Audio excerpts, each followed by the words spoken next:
Hi there, my front-end friends. I actually had some other video planned for today, but I'm too excited about figuring out that we can animate or transition from a height of 0 to a height of auto with CSS, and it's really easy to do. So we're going to look at how this is actually possible, how I figured it out, and also a more practical use case than the very simple one we'll look at the beginning here. But yeah, this is really cool. So here I have this really quick example, and we just have a div here, and then I have this is amazing right there. Nothing too fancy. And what we're going to do on this quick example is we're going to set this to have a display of grid, and we're going to give it a grid template rows. And the rows are actually going to be 0 FR. And this should set the grid to be 0 height, basically. So we're getting to that 0 that we wanted. But obviously nothing actually changes here. So we're going to go into that quick example, and we're going to grab that child that's there. So we can grab the div. So we're taking this guy, which actually has that height of 0 because it's following this. The problem is the content is overflowing. So we can give that a overflow of hidden, and just like that, we're to where we want to start with, which is fantastic. Then we just take whatever method you want to be able to transition to something. So often you'd probably be using some JavaScript or something to toggle this or whatever.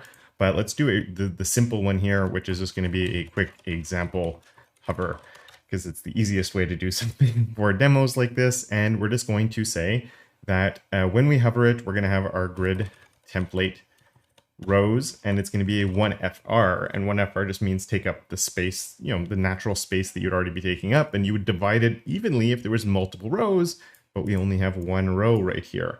So then if I hover on top, it goes like that. Now this is normally what you'd be getting when you would be transitioning from a 0 to an auto, and you try doing your transition.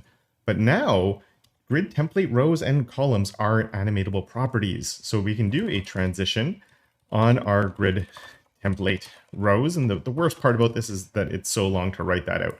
But we get our grid template rows, let's just say 500 milliseconds, and just like that, it works. It's fantastic. I'm so happy about this. And you might be wondering about, like, what if there's more content? That's fine. You can come here and we could say like lorem 100 and have a whole bunch of text in there. Now this one is nice and short, and this one is a lot longer. And check that out. It works super well. It goes a bit fast because we have it at 500 ms, but it would work. And what if you needed a lot of paragraphs? Well, paragraph times 4 and lorem. And now if we come here, now we have 4 paragraphs that are all there, and it is just working. And I'm going to show you a bit more of a practical setup and use for this, but just really fast. I actually heard about this from Chris Coyier a while back, and I forgot how he did it, and I could never actually get it to work. But then I found this blog post by Keith J. Grant, which I will link to in the description. He actually looked at how we can also do this with Flexbox, but I much prefer the grid solution. But a big thank you to Keith for sharing this, because it's just great, and it's so easy to do.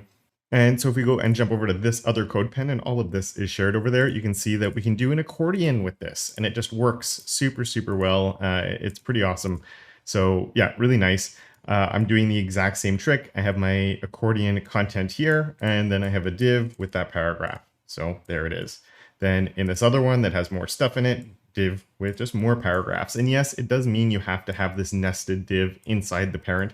If you don't like just divs floating there for no reason, give it a class if you want to. But it works perfectly fine like this. And all I'm doing here is, if we look in here, I have my content exactly like we looked at the hidden.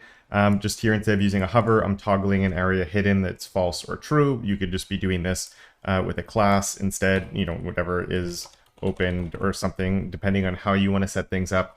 But yeah, it's really just simple, it's easy to do, and it just works, which is the best part of all of this. So a big thanks to Chris for first sharing this, and then for Keith for resharing it to remind me that this is possible. And then yeah, I really hope you like this one and the short format. I just had to share this. I was super excited about it, that I got it working. So here it is, and I look forward to seeing it the next time. But until then, of course, don't forget to make your corner on the internet just a little bit more awesome.